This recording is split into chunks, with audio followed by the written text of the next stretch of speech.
How's it going, guys? My name is Karlton and this is Taxes Made Simple. And today I'm going to keep it very simple with you guys by going over the difference between standard deduction and itemized deduction. And the reason why I find it so important to go over this is because many of my followers are business owners and real estate investors, but I also have a lot of friends, family members who are not in business, and they need to learn more about taxes, especially for my millennials. Every single millennial I know will be filing their own tax returns, and they are either going to go to H&R Block, TurboTax. They're going to try to figure out themselves, or they may look for a tax accountant. One thing they need to know is they need to understand their own tax returns before they pay somebody to do it for them.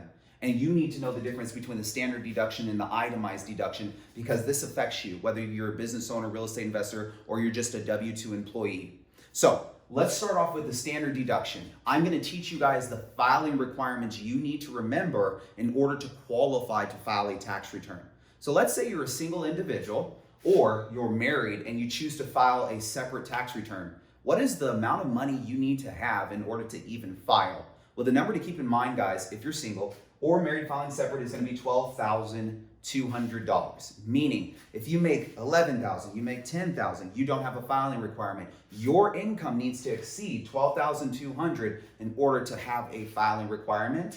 If you're single or married filing separate. Now, if you're married filing joint or you're a qualifying widower, that number is $24,400. You have one person, you have the other person, they're married, it's double. Very simple to see that. So that's the threshold, okay? And if you are head of household, meaning you're single, but you have a dependent that qualifies to be carried on your tax return. Maybe it's a child, maybe you have one of your mothers or someone that you're taking care of for more than 6 months out of the year and they qualify to be a dependent, you might be able to claim head of household status and receive an $18,350 deduction. So these are the various different thresholds in order for you to file a tax return. But what you need to know is that when you file a tax return, you're also given these levels of deductions. Because the standard deduction, if you're single, is $12,200. Meaning if you make $12,200, your taxable income is $0.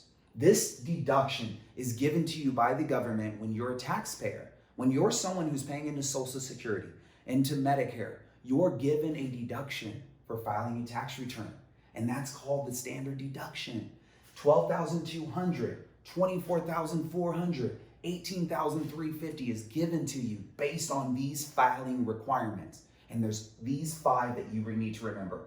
Single, married filing separate, married filing joint, qualifying widower, head of household. Those are the 5 filing statuses, okay?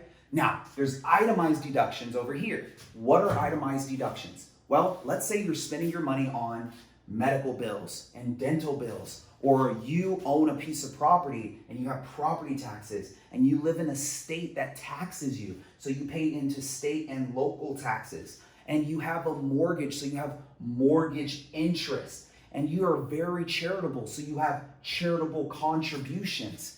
These are itemized deductions. These 4 items you need to remember, because if you have itemized deductions that exceed the standard deduction threshold, then you should be itemizing your deductions to earn back a bigger refund on your tax returns. This is so important to remember, guys, because I know that a lot of my family members, friends that own property are paying into mortgage interest for the first time.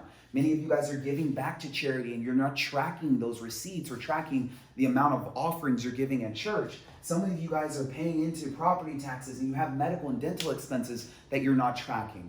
And if these amounts are greater than the standard deduction thresholds, then you should itemize your deductions to avoid owing more on your taxes and to reduce your tax bill.